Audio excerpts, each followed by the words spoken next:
Разогнался так быстро, что не успел остановиться перед автомобилями, пропускающим трамвай. На улице Серова Volkswagen на полном ходу протаранил многотонный вагон, следующий по первому маршруту. К счастью, столкновение произошло глубоким вечером, и в салоне общественного транспорта не было пассажиров. Айгуль Бадрудинова продолжит.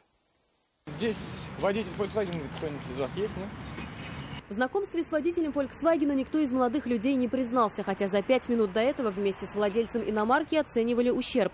Как рассказал вагоновожатый, он начал пересекать улицу Серова. Дорогу трамваю автомобилисты должны были освободить. Убедившись, что поток машин остановился, машинист тронулся с места и только потом увидел, как на большой скорости к вагону приближается Volkswagen. Машина остановилась, он с огромной скоростью летел. Я только близко услышал, он его объехал и в меня. Водитель Volkswagen, видимо, набрал слишком большую скорость и не успел остановиться перед машиной, пропускающей трамвай. Вывернул влево, где на полном ходу протаранил общественный транспорт. Ничего, он не пострадал, ничего? Ничего не пострадал, нормально. К счастью, и в трамвае, и в легковушке никто не пострадал. Автоинспекторы, вероятнее всего, признают виновным в происшествии водителя Volkswagen. Поэтому ему придется потратиться не только на ремонт своего авто, но и оплатить простой общественного транспорта. Айгуль Бадрудинова, Ленар Гинатуллин, Константин Бушуев, ФЗ-112.